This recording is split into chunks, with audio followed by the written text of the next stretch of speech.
is about understanding how to know if a person is for you or not. Make sure you subscribe and like and just listen. No video, just audio. So just listen. In my description, I state that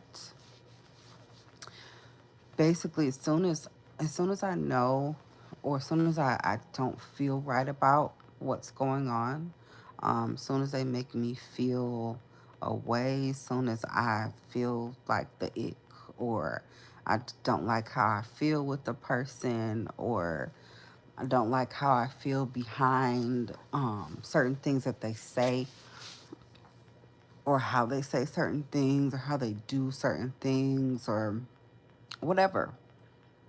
If I'm not liking how I feel with them in their presence or while I'm on the phone with them or FaceTiming them or whatever, I block them. I move on. I go on to the next. I go on about my business. Because that feeling is my body, my mind, my heart responding to what has been detected in their character. And regardless of, how they apologize or say, oh, I'm not going to do that again, or, oh, I had no idea I was doing or saying that to make you feel this way, or whatever, um, it doesn't matter. It's going to happen again. Um, it's inevitable because what has just happened is their character has shown. And it's showing you the truth.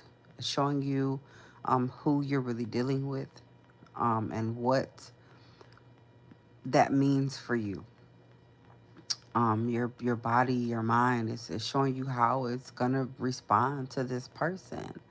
And if especially early on, if you're already feeling off, that is a key indicator that you need to move around. I would say I would say pretty much all the time. It's time to move around. I can't even say most of the time. If you listen to stories of um, male or female, anybody, about somebody that they've dealt with and it ended up, going south or not working out or whatever, if you listen to how that person made them feel, especially early on, and it usually is something that they overlooked in the beginning, something in that person's character that they overlooked in the beginning, and then it comes full circle later on. And that's the same reason why they end up no longer being together, no longer dealing with each other, or whatever. When they could have saved themselves months and years of anguish if they had just went about their fucking business as soon as they realized, like, oh my God, this person makes me feel horrible, or this person makes me feel uncomfortable, um, or how this person thinks about something that's important to me.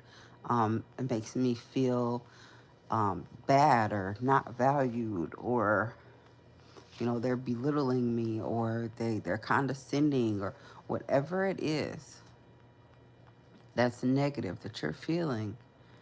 Think about that, focus on that, understand what your body is trying to tell you. Our nervous system, much like our physical physiological system, is always trying to protect us. If you think you have a cold, right, your body is shivering, it's coughing to try to get things to come out of you. You might be running a fever because it's trying to heat up to kill the bacteria or whatever. And the same way, your heart and your mind is trying to protect you. So when it gets that red flag or that alarm, that ding, ding, ding, this ain't it, it's telling you something.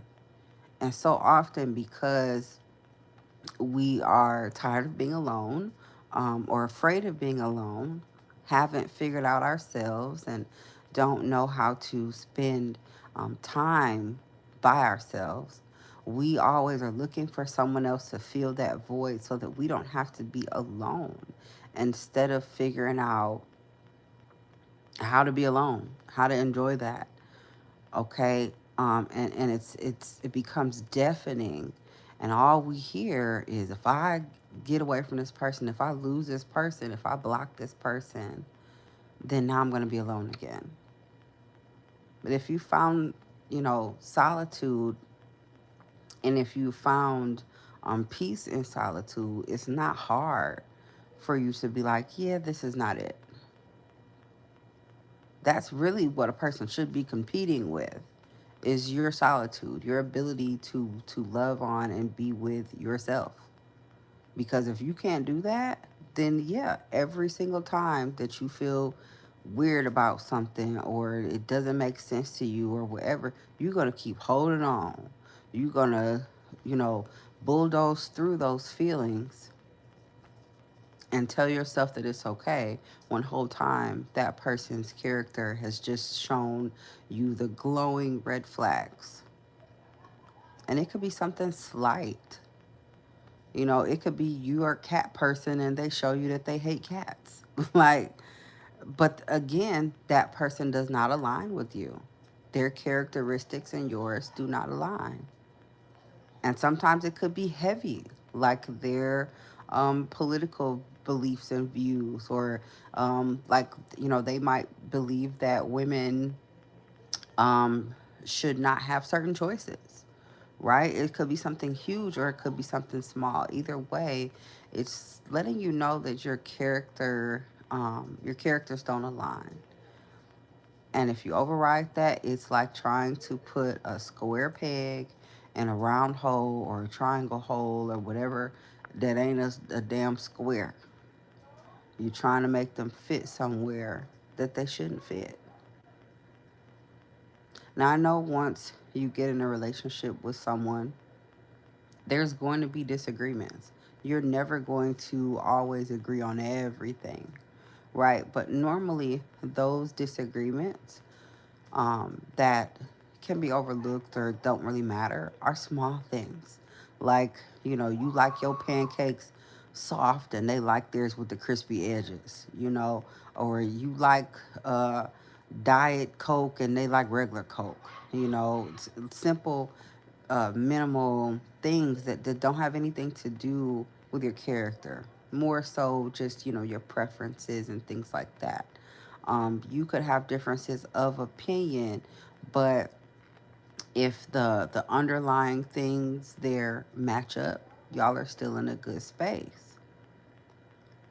But if that difference makes you feel bad or wrong or just not good, it might not be that might not be the person for you.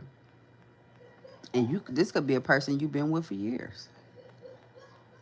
Sometimes people see these relationships where people have been together for 5, 10, 20, 30 years, and wonder, like, oh, how all of a sudden, after all that time together, they just broke up, or they just divorced, or what happened. Because somewhere along the way, their characters and their characteristics did not align anymore, or maybe they never aligned, and it took for one or both of them to get older, get more mature, begin to build a better relationship with themselves, and begin to enjoy time by themselves. And then they get back around this person and they like, oh, I've been spending all this time, all these years, with a person who gave me the ick, or with a person who made me feel bad, or that I was never in agreement with. This happens to women so often, especially women of a certain age, because Back in the day, women did, especially before women had rights and everything, and even after that, it took a long time for women to like have their own voice. You know, if anybody's ever seen Coming to America, the iconic scenes with Eddie Murphy and Vanessa Bell Calloway when she was that first bride, and she's doing all the things. She's hopping on one leg, and he asking her, what do you want to do? And she's like, whatever you want to do, my prince, and all of this kind of stuff. And he was turned off. She was gorgeous. She was beautiful. Everything, but like you don't have a mind of your own. That was not the characteristics that he wanted to align with. He wanted someone, a woman who could think for herself. And a lot of times back in the day, um, a lot of women were not taught that it's important for them to think for themselves. They were taught, do what your husband likes, cook what he wants, do everything to his liking, agree with him. And that was mainly for her survival. As time went on, though, we stopped being helpless. We stopped being like dependents and in need of a man for our survival. We started to become our own person and having our own likes and dislikes and our own voice. And as that has evolved, we were learning about what are red flags, what should we be looking for, what should we accept and not accept. So a lot of those people that they've been in those relationships for 20, 30 years, they get older and now they like, I never wanted this, or I never aligned with this person, or this person is totally in this direction and I'm totally in a different one.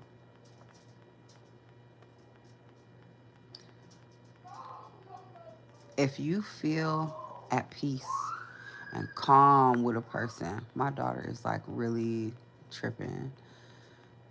She's like way down the hallway that way, and she's so loud. Oh my God, I should have closed my door.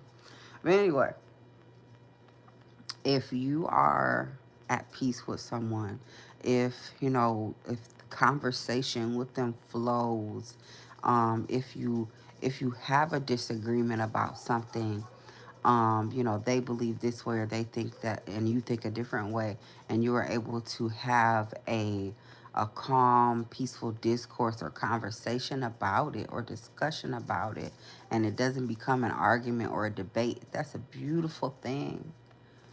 If you can be with somebody and it feels good, it feels natural, it feels easy, it doesn't feel like a struggle to be with them or around them. That's a beautiful thing. That's most likely someone that you were in alignment with. If what they say and what they do match up and all makes you feel like it should, you don't feel off, you don't feel weird, it feels like it should, it feels natural, then you're probably dealing with someone that you are in alignment with, someone that is for you. I don't believe necessarily that there is just one person for everyone or there's one soulmate for everyone. No.